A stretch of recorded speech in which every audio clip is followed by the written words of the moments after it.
just wanted to do a little update on our lavender field. It's actually doing pretty good compared to last year. Last year we had 200 lavender plugs and all 200 of them died. So we're doing things a little bit different this year, and we purchased 100 plugs and 50 of them are still alive.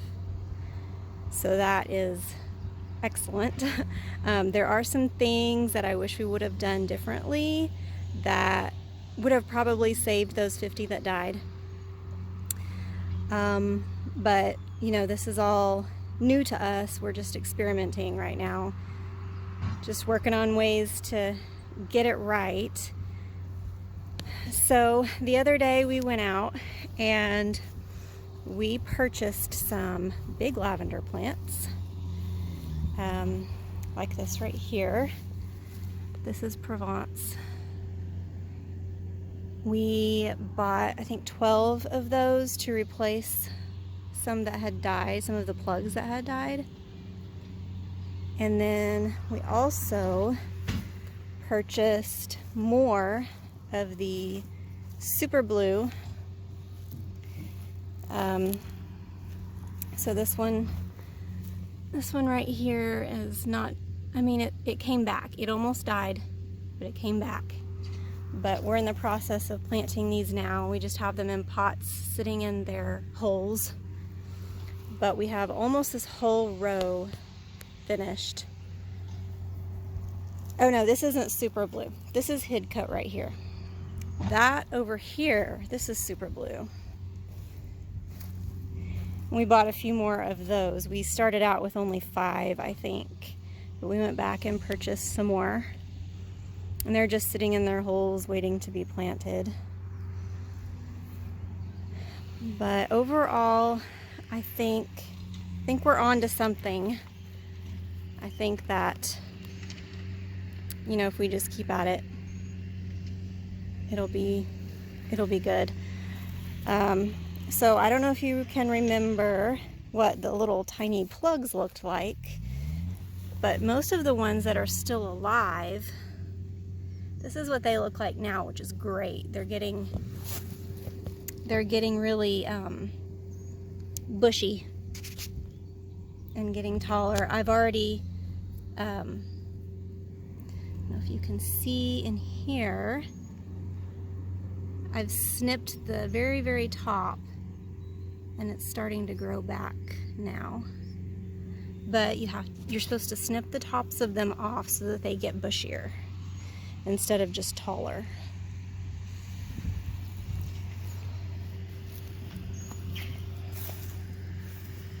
I think they're doing really great for how we started them. We started them just directly in the field. We were advised against doing that, but we did it anyway because of the time of year that we started.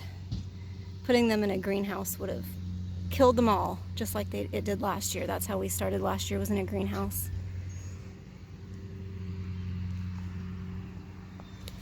I'll show you some of these blooms.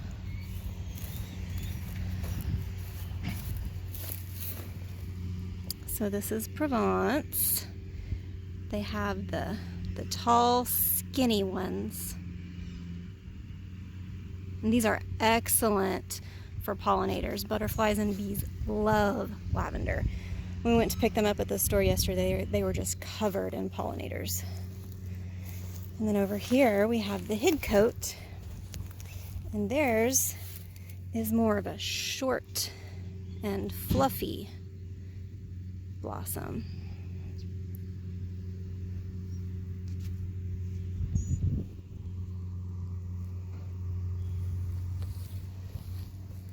So what I'm going to do today is I'm just going to go through and plant all of these, and unfortunately I need to snip off all of the flowers because these plants are still in their first year. It's best to cut off all the flowers so that the plant gets most of its energy for growing instead of blooming, if that makes sense. I don't know what kind of bug that is, but that's interesting.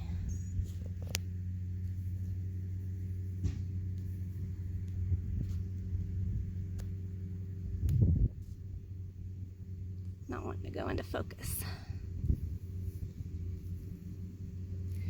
Anyway,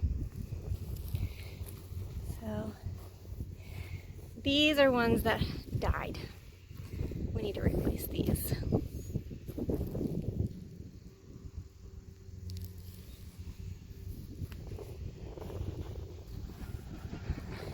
So there's an update on our little lavender farm. Next spring, I'm gonna fill up the rest of those rows. Probably gonna start the plugs in a greenhouse early spring, and then once they get their roots, I will plant them out here. Fill up the rest of those rows. There are 1, 2, 3, 4 and a half more rows we could fill up. And on the other side of these rows, my plan, I don't know if this will actually happen, but my plan is out here to make this area a cut flower garden. I've always wanted a cut flower garden. Sunflowers, zinnias, dahlias, just all kinds of flowers. I love flowers. Here's a view from the corner over here.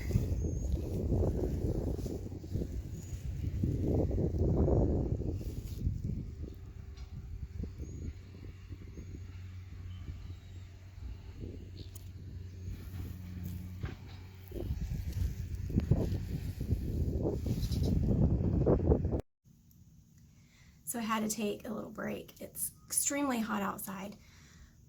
So excuse all of this, but I've been sweating. But so I wanted to answer someone's question. They asked me what our vision is for the farm, what our goal is, and basically the ultimate goal is to quit our jobs. We want to be farmers. I know that sounds crazy, but that's what we want to do. We want to be farmers. For the lavender specifically, the area that I showed you out in the field right now, that's going to be for like where customers can come and they can pick their own lavender. Eventually we may do weddings and stuff out there. I don't know. It's just kind of a long-term thing that we've thought about. But on the other side of that field, there is a big area about as big as the one that I showed you. Lulu, quit. Sorry, my dog's going crazy over there. We plan to use that for distilling. So we're going to plant that whole field. Our plan right now is to plant that whole field of Grasso and sell it to distillers. But we also want to make our own essential oils, and we want to distill our own oil. I've messed around with making like hot process soap. So I've made a couple of batches of lavender soap and it turned out really well. We also want to add goats to the farm. We have 3 pygmy goats right now, but we want to add more and have like a dairy goats, meat goats, but the dairy will be used for making soap. We will make our own goat milk lavender soap. That's really the kind of part of the bigger goal. But other than that, we aren't really sure. Like, I don't know if just the lavender farm could replace our income. It's just something that we're experimenting with right now. We hope that it could, but we're also aware that we're possibly going to have to add other streams into it, possibly a market garden, cut flower gardening. I would love to sell bouquets of flowers, also do you pick for that kind of thing. Really, that's it. We just, like I said, we just want to be farmers, and it's a lot of hard work. We're already experiencing that. It's very tough. It's very hard work. You're basically sweating 100% of the time. But it's really rewarding. It's fun. It's really fun watching my husband build things. Right now he's starting on our greenhouse that we're going to use in the spring. And we're going to start all of our seeds. We're going to start all of our next year's lavender out there. We're going to build a chicken coop. We're going to have eggs, possibly some meat chickens. We don't know, but that kind of entails the vision of the lavender farm. I hope you guys enjoyed this video, and if you did, please like it. If you're not subscribed, please consider doing that also, and I hope to see you in the next video.